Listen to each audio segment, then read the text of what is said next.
Welcome to episode 44 of the Driller Newscast, a weekly update on the news and stories that matter most to our industry. This week, it's a big week. We have Jesse Richardson, legal counsel for the Water System Council, and law professor to discuss what's going on with the waters of the United States, which had its determination released on December 30th with a note to the Supreme Court saying, here is our decision, and all of the uncertainty that has come from that. So we're going to jump right into our feature this week. And if we recap everything that we've seen so far in 2022, there were 10 roundtables that we discussed throughout the country with different stakeholders, with different voices, with different discussions on what was navigable waters. Were ephemeral streams important? What about groundwater? How does that come into play? So as we think about it, there were 10 roundtables. Many roundtable participants voiced the need for consistency and clarity in the interpretation and application of the waters of the United States.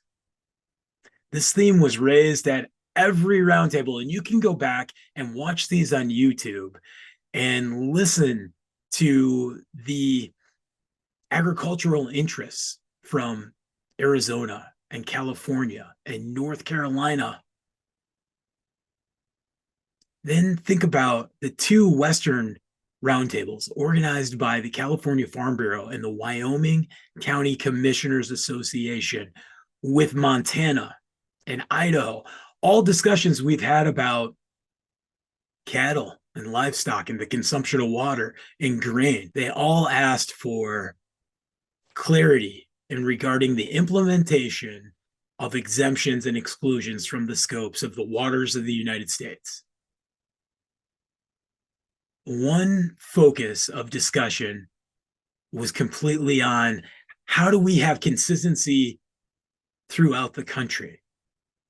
For example, Regenerative Agriculture Foundation Midwest Roundtable discussed the uncertainty created by different U.S. Army Corps of Engineer districts taking different approaches to the issues related to the scope of the waters of the United States.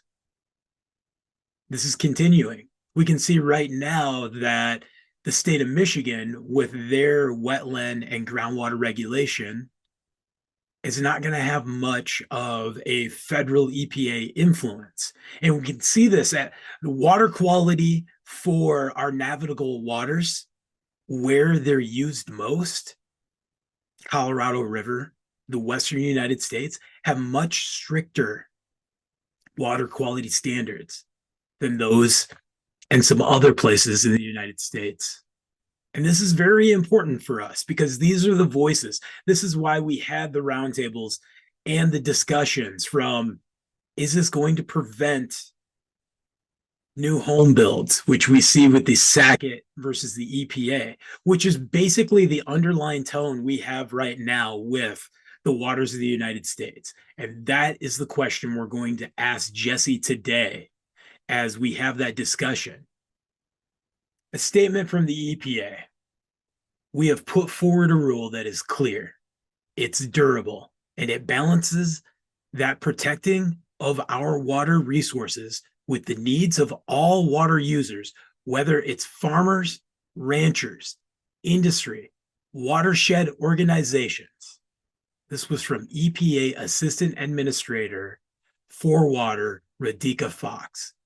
You can hear her on many of the 10 roundtables. That statement was given to the Associated Press on December 30th. The new rule is built on pre-2015 definitions, but it is more streamlined and includes updates to reflect court opinions, scientific understanding, and decades of experience. Also from Radhika Fox. The final rule will modestly increase protections for some streams, wetlands, lakes, and ponds. However, An immediate statement came from the National Association of Home Builders, which said the new rule makes it unclear if the federal government will regulate water in places such as roadside ditches and isolated ponds. There is a big concern that the right ruling for the waters of the United States will halt industry or will prevent farming. We have to understand that we're environmental stewards. And throughout the country, not to mention throughout the world, we're having extreme weather, which has massive runoff, and we have droughts from climate change. And water is life. Radhika Fox finishes by saying, it is about making sure we have development happening, that we're growing food and fuel for our country, but doing it in a way that also protects our nation's water. We're going to jump right into this conversation with Jesse Richardson, legal counsel for the Water Systems Council and law professor who geeks out on giving us this information and being a voice and advocate for our industry. I hope you enjoy. For this week's featured story, we're going to talk about the new release of the definition of the waters of the United States by the United States Army and the Environmental Protection Agency. They dropped this on December 30th, including sending a note to the Supreme Court saying, hey, we came up with our final decision. Wow, Sackett versus the EPA is still going on. With all of this, I'm just a water guy. I'm just, putting this news out with the driller and trying to keep us up to date. We need to bring in our super gurus to this. And I am happy to have Jesse Richardson with us with the Water System Council, but he's got a much bigger background than that. Jesse, tell us what you do when you're not with the Water System Council. Well, thanks, Brock. I'm happy to be here today. Thanks for inviting me. I'm a professor of law at West Virginia University College of Law, and I'm also a land use attorney with the Sustainable Development Law, Land Use and Sustainable Development Law Clinic at the law school. It's quite a mouthful. And there's just from earlier this year, the West Virginia versus the EPA to all of the land use and water stuff. This is a heck of a time to be part of this industry and community, right? Oh, yeah, it keeps me very busy. It seems like every day there's something coming out, and the people who, I keep in, I send emails to Water Systems Council, executive director with updates, and I'm surprised she doesn't get really annoyed at me because it's like every day there's something. So let's dive right into it. The EPA and the United States Army came out with their new definition. What does it mean to us as an industry, the groundwater industry right now? Are there big radical changes that we should be looking for? Well, in short, I have to use the lawyer's third favorite answer to any question, and that is I don't know. And I don't think anybody does. I think the only thing we can say with any certainty about this new rule is that it raises a lot of uncertainty. So, first, kind of the bad news for the groundwater industry is that both President Obama's administration's rule and the Trump administration rule both explicitly exempted groundwater from the definition of waters of the United States.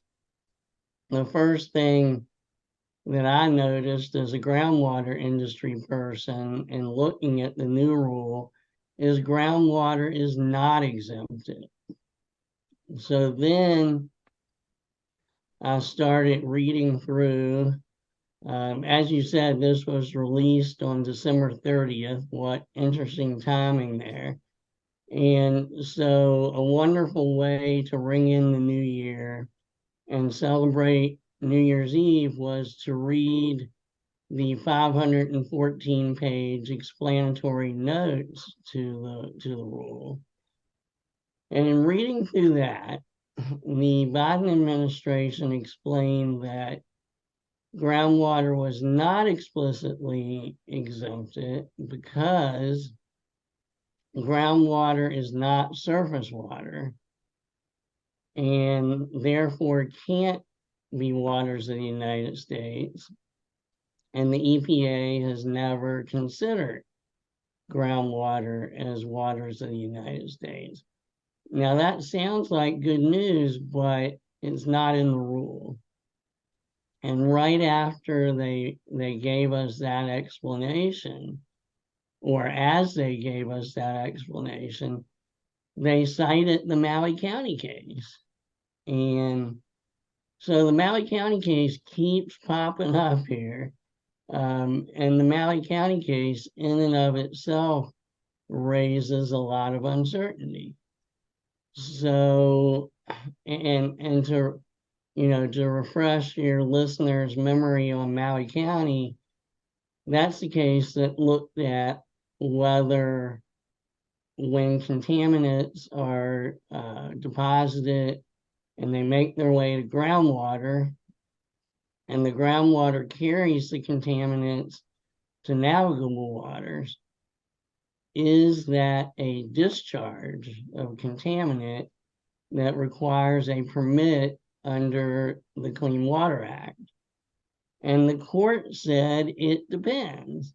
And they laid out several factors that you look at to determine whether groundwater is a conduit or whatever you want to call it, when the contaminant makes its way to the navigable water through groundwater.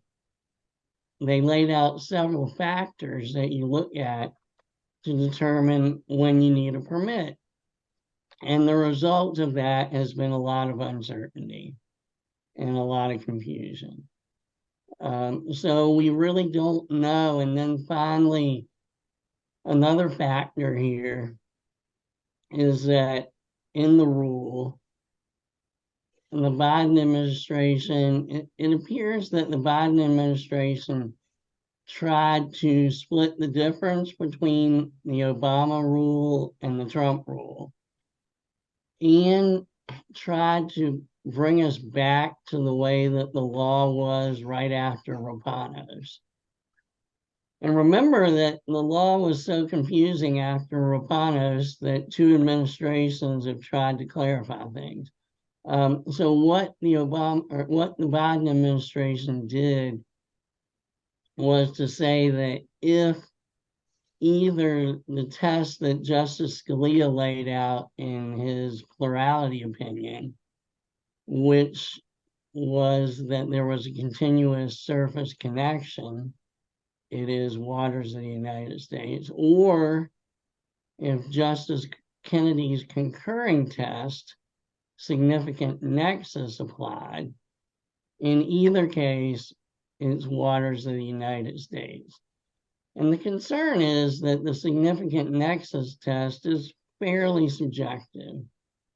And at least one court has found that groundwater had a significant nexus to waters of the United States and therefore was waters of the United States. So I think the key word here in 2023 is the same as the key word in 2022, which is uncertainty.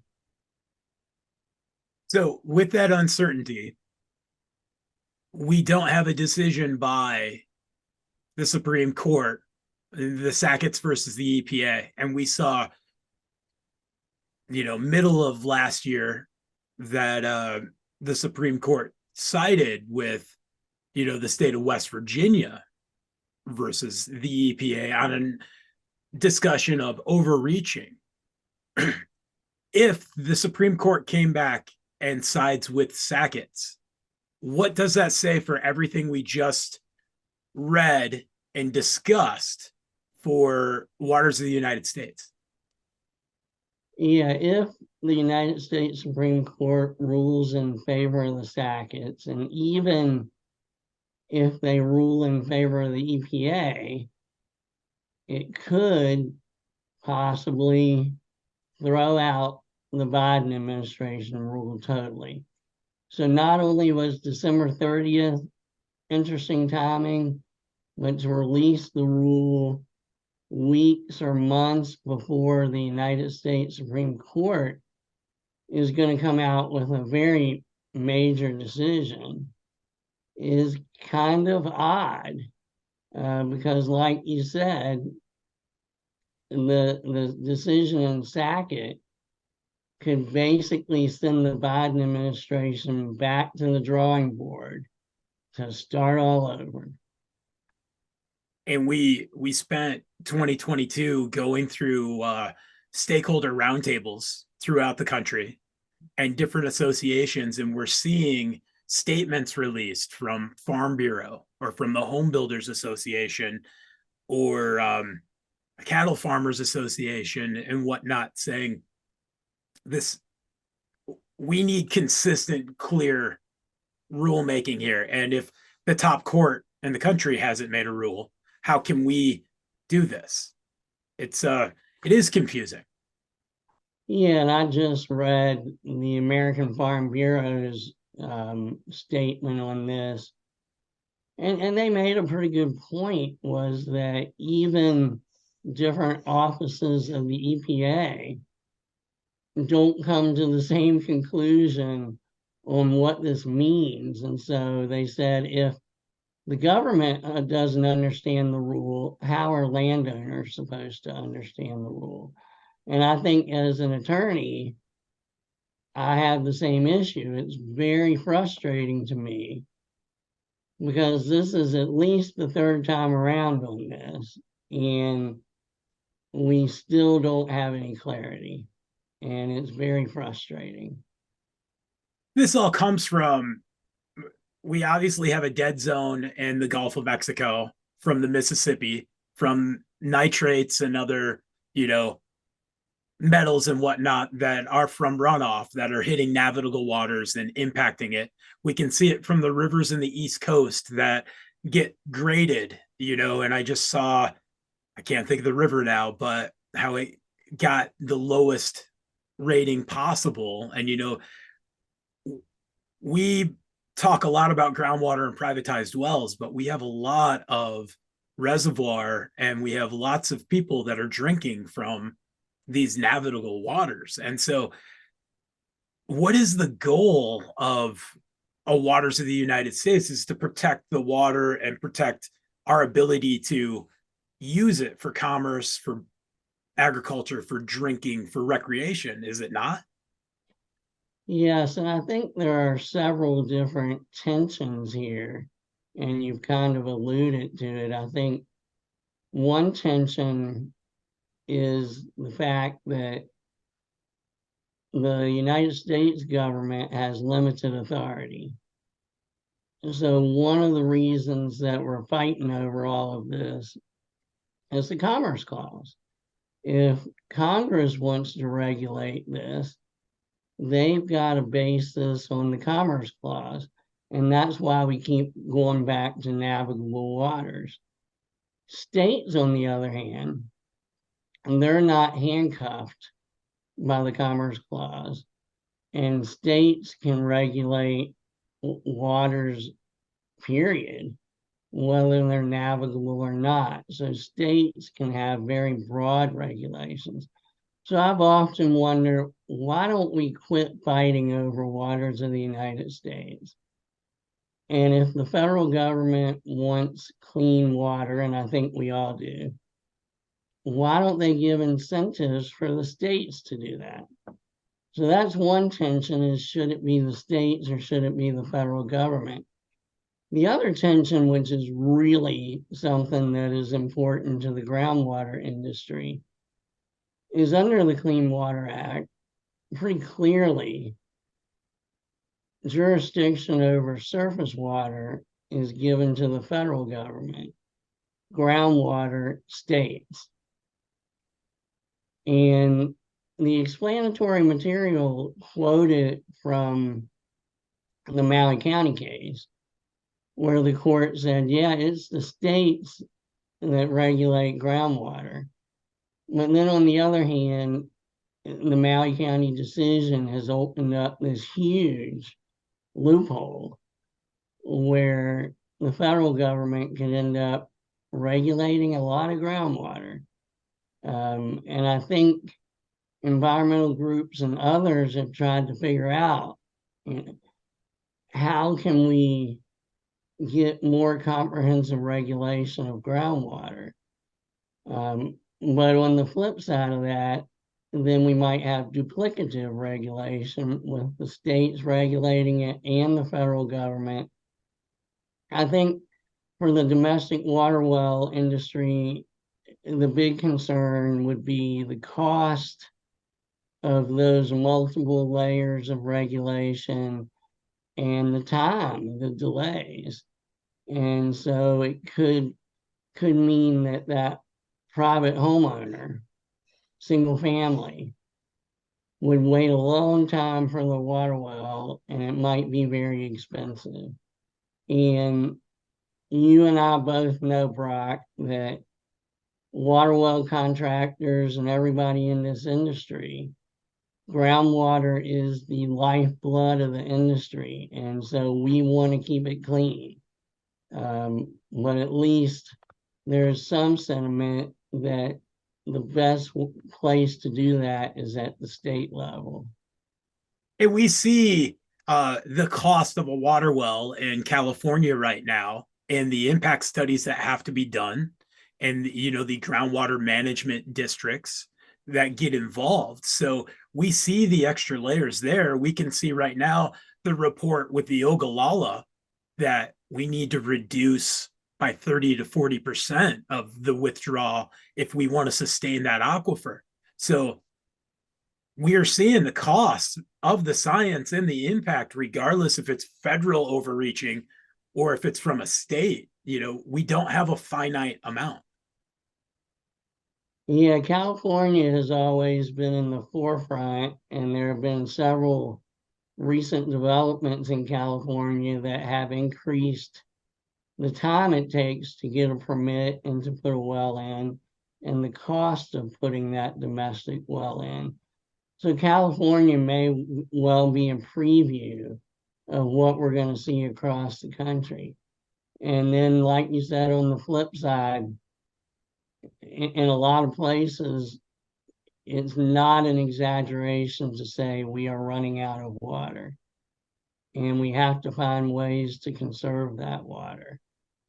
So there's a lot going on, and it is complicated, but I was talking to some of my lawyer friends over the weekend. I said, yeah, I know it's complicated, but can't they come up with a clear rule?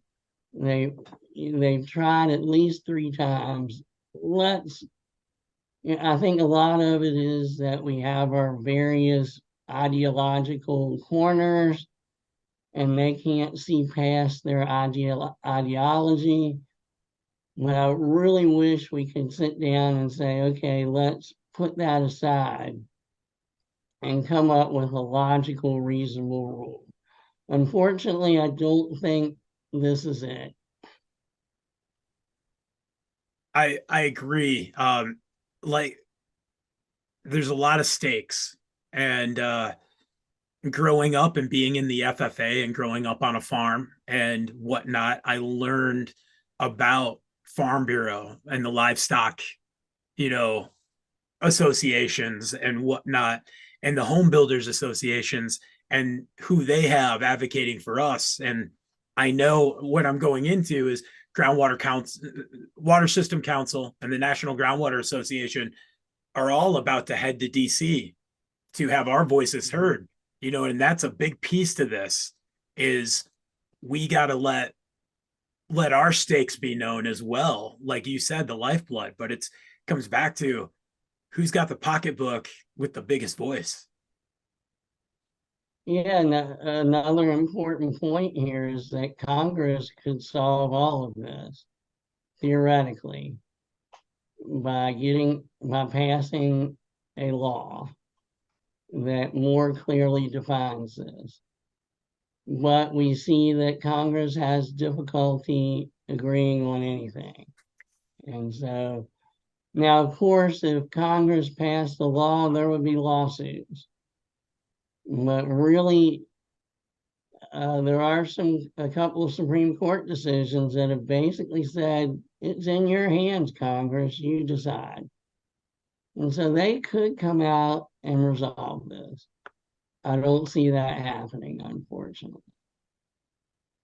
No, it's we we have to understand the importance of water from all aspects, and there's just too many voices right now, and that's we're just gonna have to wait and see what the Supreme Court has to say. And anybody who hasn't listened to the oral arguments, we covered it on a newscast, but you can get that transcript or you can watch the YouTube.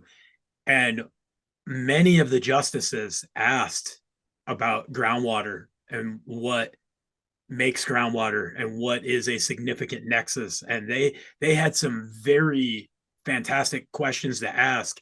It's just sad that we didn't have a hydrogeologist slash lawyer in the room to be able to answer them effectively. Yeah, definitely. I have said this many times. I don't drink alcohol, don't use any drugs, and I don't need to because all I need to do is read some of these cases and read these oral transcripts, and it's just that that is enough to blow my mind. Thank you, Jesse. It's been a pleasure, like always. I appreciate the way you deliver knowledge to us and just your insight and reading 500 plus pages of the new. I looked for the Cliff Notes version, and I think you gave us a very good version of what's going on. Well, thank you, Brock. I always appreciate the opportunity to geek out with you, and happy New Year to you. Happy New Year to you too. It's going to be an exciting year. Definitely. Thank you. Thank you for joining us for episode 44 of the Driller Newscast. Water System Council has hit it out of the park for us 2 weeks in a row. So thank you for sharing Jesse. I would not know the man if the Water System Council didn't bring him to great events like the South Atlantic Jubilee and the National Groundwater Conference, not to mention the fly-ins. Next week, we'll continue our conversation as we talk about other priorities for water in 2023. It was just such a great conversation that we couldn't stop talking about it.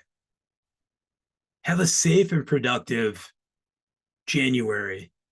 Think about how we maintain what we're doing in a safe and smart manner, and understanding we have to be the advocates and the voice for the water well industry, for the water industry, for protection of groundwater, surface water, navigable waters. Regulations are not there to hinder progress. They're to ensure that we can continue progress for generations on generations. Thanks, everybody.